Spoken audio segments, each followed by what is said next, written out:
It is official, the plug has been pulled on Game Informer, with a lot of gamers having mixed emotions to say the least. I mean, let's be real, it's not every day you see Smash JT and Kotaku in agreement on something. So welcome back to Words of Paradise. I'm your host, Leon Idle, and yes, we're going to talk about Game Informer, the final level farewell from Game Informer. They posted this to their Twitter account, their official X account, 5 hours ago, and again, when I say Smash JT and Kotaku have the same sentiment, they even both agree that this seems like it was written by AI, with the complete soulless degeneracy that comes from modern-day corporate suits in the gaming industry. The final level, farewell from Game Informer. After 33 thrilling years of bringing you the latest news, reviews, and insights from the ever-evolving world of gaming, it is with a heavy heart that we announce the closure of Game Informer.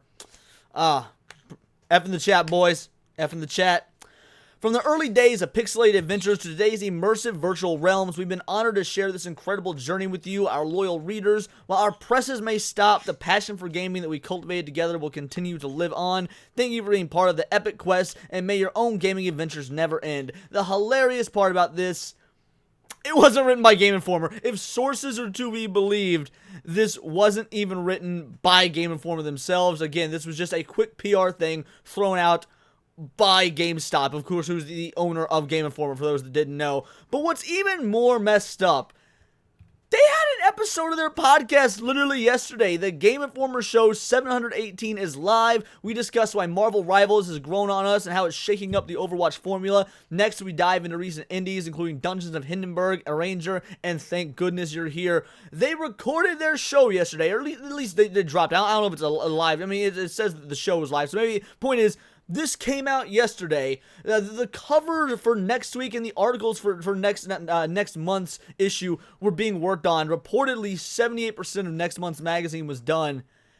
And this was yanked. Like, can you imagine when this episode went up last night, that they were about to walk in less than 24 hours later and be told they're all out of a job? This is absolutely insane. This is one of the few times the Kotaku actually has written an article that seems to care about gaming, and trust me, I don't want to give them props. You know me, I gotta be, besides Smash AT, the biggest Kotaku hater probably on YouTube.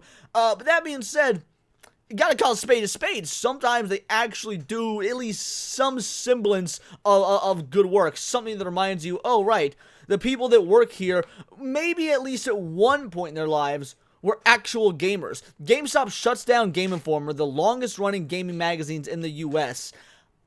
Before we even get into this article, by the way, hit that subscribe button. I'm a nerdy news channel. I bring you nerdy news every day. This is not the sort of nerdy news that I want to deliver, because, yeah, we all talk about wokeness and video games and anime, and, oh, you know, they race swap this character, or this video game is a buggy, destructive mess. You know, oh, well, man, what anime season's coming out, or what episodes of a certain anime are dropping. Like, that sort of nerdy news.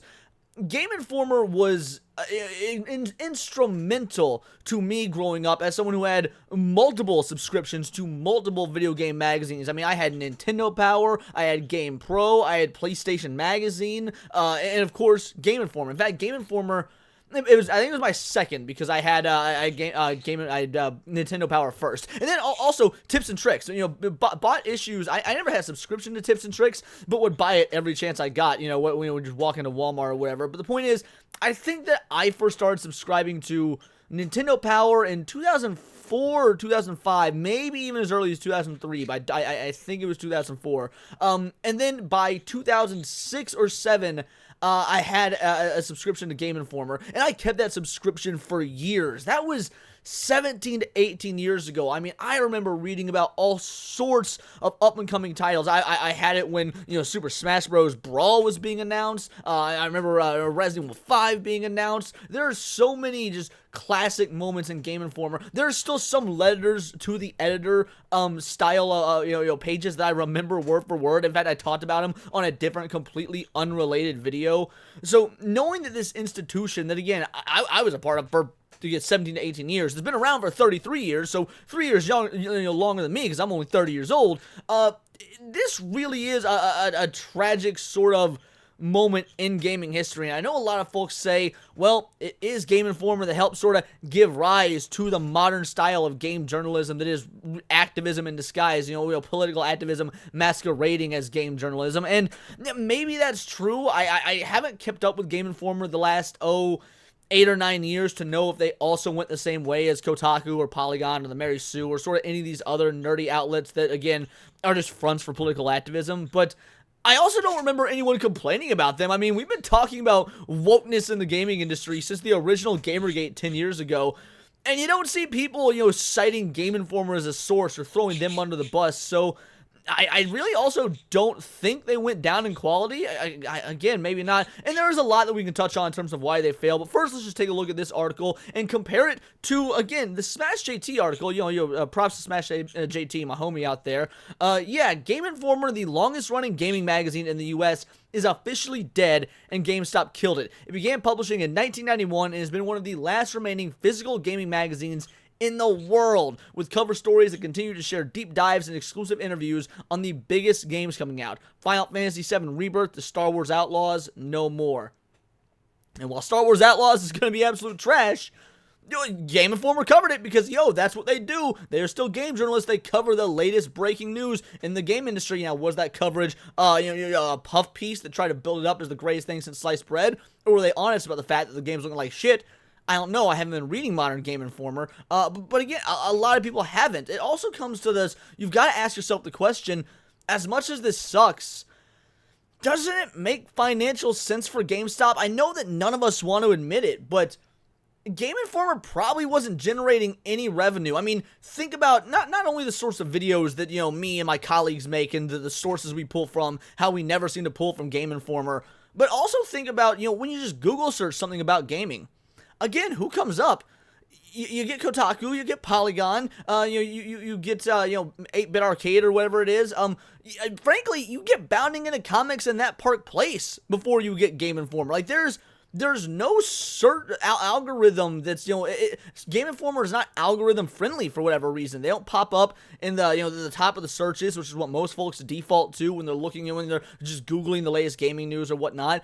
Again, the physical magazines, I doubt we're selling all that well. I mean, I've had the digital, I guess I actually do still have, well, I guess not anymore since it's gone, but it just occurred to me, since I have GameStop Plus or GameStop Pro or whatever, I actually do get the digital subscriptions, and I've had GameStop Pro for, 8-9 years, so, yeah, and I haven't been reading the magazine, even though it gets delivered to my email inbox just probably monthly. I don't know if it's maybe going to the spam folder, the promotion folder, but the fact of the matter is, that was something included with the pro membership, which is something I've got, and so I hate that we're seeing this, and how much of it is GameStop's fault for not promoting them and supporting them the way they should have. Why is it that you can Google search, something about a random video game, and you'll get an article from the Mary Sue or Kotaku first before you get something from Game Informer? But if something's not generating revenue, then you do have to cut the cord. Now, to do it overnight without telling your employees, I mean, yeah, that's scummy. And it sounds kind of hypocritical because I was laughing and praising the Bungie layoffs. But that's a little bit different because in the Bungie instance, these are a bunch of middle management types that are an active drag on the gaming industry as a whole when it comes to the creation of the games. So far as I can tell, we can't really say the same thing about Game Informer. So you're comparing apples to oranges. So I feel like I'm not even coming off as a hypocrite in that instance. The sudden closure of Game Informer means that issue number 367 of the outlet's Dragon Age the Veilguard cover story will be its last. That might be the biggest shame of all, that it's going out on a Dragon Age Veilguard cover. Long gone are the days of things like Resident Evil covers or Dragon Ball Z covers. To be fair, we probably would have got a Sparking Zero cover, but again, GameStop gonna GameStop. The entire website's been taken offline as well. That is the biggest kicker, I think, of all of this, because for nothing else, they could have at the very least, they could have kept the website up that had literal years, and I mean years, of archival data. For you just go back, you could read old articles, you could pull, imagine there's so many YouTube documentaries out there that are awesome to put on for 3 hours while you're studying or cleaning house or whatnot. How many of them found old archival footage and pages and scans of these Game Informer articles and used them as set dressing, used them in their editing, or just literally pulled information from them during their script writing, all that's gone out the window. Unless you're lucky enough to have some of these issues, which, to be fair, I mean, I am. I actually have a lot of these issues in my storage unit, but the fact of the matter is, not everyone is so lucky, or there's some people that weren't around in those times. These are new up-and-coming content creators that, are using this as basically just as a resource for a time when they weren't even there, getting rid of the back-end catalog that I guarantee you was not costing GameStop, very much to keep active. I mean, yeah, you gotta pay for server space and your web hosting and whatnot, but with the amount of money that GameStop generates, which I know probably isn't a lot in the modern-day brick-and-mortar era when video games, physical games aren't selling well, but GameStop also sells all manner of collectibles, and we all know how much nerds love their collectibles. They still do, their pre-orders and whatnot. Also, there's the GameStop stock fiasco that's happened twice that generated literal billions for the company. All I'm saying is keeping the website operational, even if they weren't going further with new content, really shouldn't have been that much of an issue, but GameStop has to, again, ruin every little thing it touches.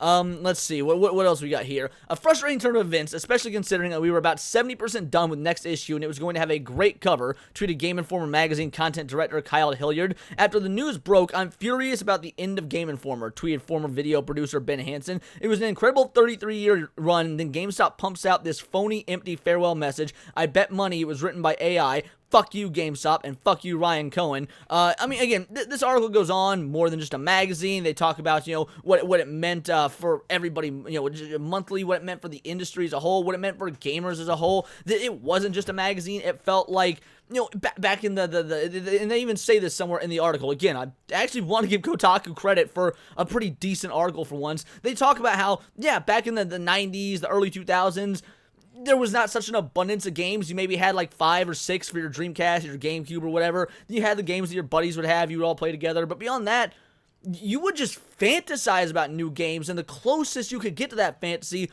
was reading about them over and over in the same back issues you already have of Game Informer. It's honestly wild. Now, I will say they do take really dumb turn in the last, paragraph to say Game Informer's closure comes as GameStop CEO Ryan Cohen continues shitposting about the 2024 election. Kotaku's upsetty spaghetti because, the CEO of GameStop is a Donald Trump supporter. But let's move on over to Smash JT because, again, he's sharing Kotaku's sentiments. That is massive. That is North and South Korea coming together to say fuck you the Philippines or fuck you Japan or whatever. Just imagine what a momentous occasion it would be if North and South Korea came together. After 33 years, GameStop fires entire staff and shuts down Game Informer. The announcement came as a shock to many, myself included, as a current subscriber to the magazine, as it brings close to 33 years of fantastic gaming news, reviews, and insights that have always been a cornerstone for gamers worldwide. And a heartless message to its readers, pictured above, that feels almost like it was written by ChatGPT. See, again, same sentiment. Sign of the times. For those following the industry closely, that this kind of announcement shouldn't be completely shocking, as the writing may have been on the wall for this for some time. That's kind of what I was talking about. Like, again, how much revenue were they really generating? We know Game Informer wasn't making money. That's objectively true, and so sometimes things like this have to be done. But how much of this can we put the blame on GameStop for not advertising Game Informer properly, or for not giving more incentive for individuals to purchase? Because it's not like Game Informer just had a partnership with GameStop. No, GameStop owned them. Like, there was the proprietary physical location for you to buy the physical magazines, and I feel like that's pretty understated. That might even be news to some people watching this, for all I know. Like, it is crazy to me that GameStop took a look, or didn't take a look, really, at a pinnacle of gaming history and think, there is something we can do for this. In an age where everyone is milking nostalgia, in an age where Robert Downey Jr. came out on stage and is going to be playing Dr. Doom, and Marvel MCU nutcases went absolutely ballistic because member berries, you couldn't find a way to monetize the nostalgia of Game Informer. It is kind of baffling to me. I don't want to steal all of JT's content, so yeah, by all means, he's made a video on this, so watch his, and of course, read his article yourself. He's got a great website. Make sure you